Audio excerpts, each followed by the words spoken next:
Ito ba ang Bicameral Conference Committee? Ito ay creation ng rules ng bawat chamber kung saan dapat ang bersyon ng isang panukalang batas ay pareho.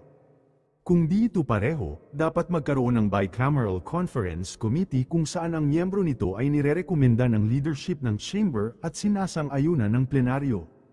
Ang kapangyarihan ng legislative body ay nasa plenary. Walang gumagalaw kung di dumaan sa plenaryo. Kalimitan ang head ng BCC ay chairman ng primary committee, example sa appropriation si Representative Zaldi Co at sa finance si Senator Grace Poe. NEP o National Expenditure Program ang tawag sa proposed budget ng presidente. GAB or General Appropriations Bill ang tawag sa bersyon ng HOR. Ang HOR ang source ng GAB base sa Saligang Batas, Article 6 of Section 24, at ang Senado ay dapat hintayin ang House version para magkomento. Kaya nag-bicameral ay dapat isang bersyon lamang ang panukalang batas. Makikita sa record ang parliamentary history ng House Bill 10800 na ngayon ay Republic Act 1211-6. Ang SISTE, bicameral ang maglalabas ng report of amendments, agreeing provisions at magbobotohan bawat chamber. Pagkaboto, kung certified, isinasatabi ang 3 days at diretso sa enrollment, Article 6 of Section 26, Paragraph 2. Bakit sagot ng sagot ang administrasyon? Di naman sinabi ni PRRD at Representative Ungab na ang GAA ang problema.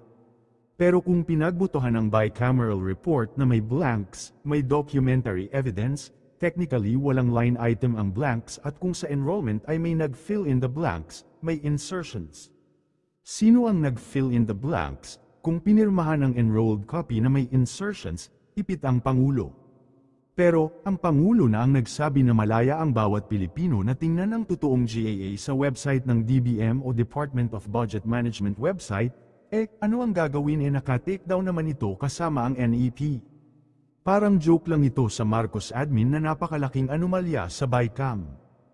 Kapag ang isang ahensya ng pamahalaan ay naiipit sa anomalya, for example noon ang PCSO ay nag-take down din ng website, ang HOR naman, dahil sa MOOE at extraordinary expenses ay nag-take down din at nahack daw.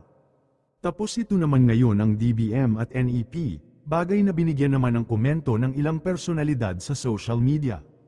Ayon nga sa Dare to Ask ay, hindi na ma-access ang NEP and GAA sa DBM website, why? I first checked the GAA, di ma-access. Hindi na rin ma-access ang National Expenditure Program, NEP, sa DBM website. I am currently double-checking kasi ang ginawa ni Kat na comparison ng NEP to BICAM to GAA. She advised me kanina na may problema na di niya ma-access na ibang parte ng NEP. Now as I am checking di na rin ma-access. Why po DBM, NEP and GAA hindi ma-access? Ayon naman kay EB Jagulbot ay, bakit biglang na-down ang website ng DBM? Nahack na kaya ng mga Chinese spy? Ha ha ha ha. PRRD, may blanco sa BICAM report. BBM, he's lying. DBM, error 503. May blanco sa BICAM report. Si BBM blanco sa kanyang sagot. Ngayon naman blanco na rin pati DBM website. Ha ha ha. So, saan nahahagilap ang taong bayan ng totoo kung ang sinasabi ng Pangulong Ahensya na magpapatunay na fake news si FPRRD ay hindi na ma-access ng publiko? May kredibilidad pa ba ito magkagayong na takedown ito sa gitna ng kontrobersya? Natural iisipin ng taong bayan na may magic na namang nangyari. Samantala, ang well-known influencer na si Mata ng Masa ay nagbigay naman ng comment, reaction ukol sa issue. Panuurin ang full video para sa iba pang detalye na magsisimula naman pagkatapos ng maiksing intro.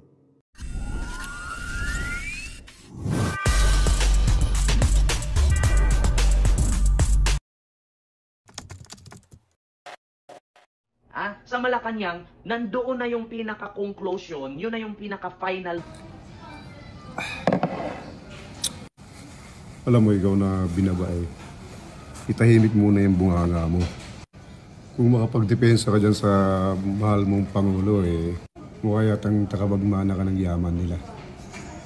Alam mo, ganito kasi yan Bago gawa kumuda, hayaan mo muna magpahayag yung taong inaakusahan ni Duterte. Bago ka kumuda dito, magbigay ka ng ebidensya, ng proof mo kung kanino pa talaga galing yan. Sabi mo, galing sa mga bataan ni Duterte na hawak niya sa liig. So, bigay ka ng proof ng mga name, mag-name drop ka. Kasi sa panahon ngayon, hindi ka paniniwalaan kung wala kang proof.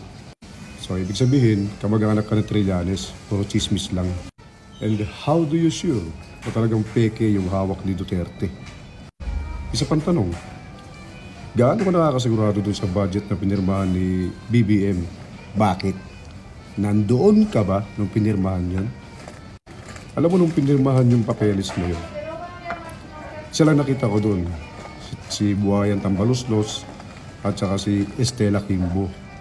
Pero yung pagbumuka mo, wala doon. Bakit? Yung bang pinirmahan na kapal na papeles na yun, pinabasa ba sa'yo? Pinabasa ba sa'yo ang buong nun, detalye nun? Para sabihin mo na yun na mismo yung budget at yung kay Duterte peke. Sa mga pinagsasabi mo, ang daming butas, maraming ibubutas sa'yo. So ako sa'yo, manahimik ka na lang muna at hintayin mo ang pahayag ng Pangulo mo. Dahil kailangan niyang idepensa yung sarili niya tungkol doon sa mga sinabi ni Duterte. Patunayan yun na mali yun. Tumigil ka muna yung bunganga mo. Babae, binabae. He's lying. Knows that you cannot pass a GA with a blank. Pangulong BBM, naglabas na ng pahayag hinggil sa amonoy pasabog na inilabas ng ating dating Pangulong Rodrigo Roa Duterte. And Pangulong Marcos said there is nothing wrong with the 2025 budget law he signed. He says the budget document is complete with no blank pages or missing details. Pero sinabi ng ating former President Rodrigo Roa Duterte at ng ilang mambabatas na merong blank items or missing details doon sa budget. My God, mahal na Pangulong BBM. Ang pinupunto dito o binabanggit ng ating dating former president ay tungkol doon sa bicameral report, no? Hindi doon sa GAA na iyo pong pinirmahan. At para naman doon sa mga walang kaalam-alam na mga BBM, pro-BBM, dalawang dokumento po kasi yan. Ang BICAM report na pinipirmahan ng dalawang kapulungan, isang mababang kapulungan at isang mataas na kapulungan, ito'y ang House of Representatives at ang Senado. At ang GAA naman, ang General Appropriation Act, ay yun ang pinipirmahan na final na pinipirmahan ng ating Pangulong BBM.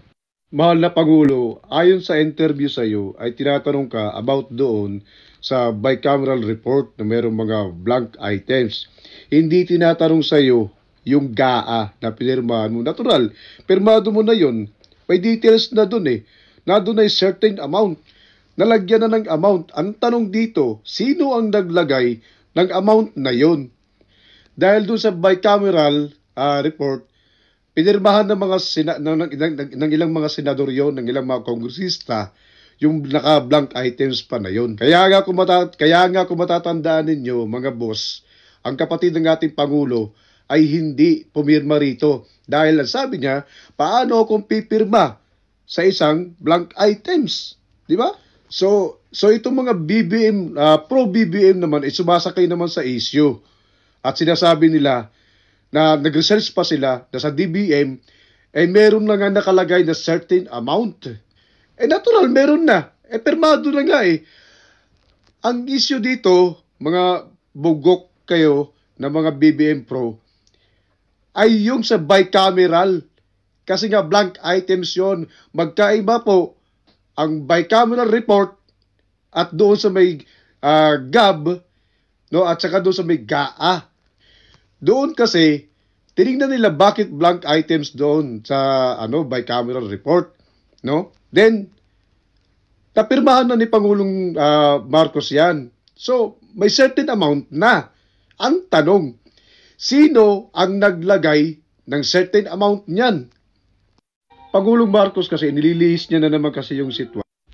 Kaya nga dapat pag nagkakaroon ng bicameral conference report, dapat kasi nagkakaroon ng transparency yan. Lalo na kung sa budget deliberation.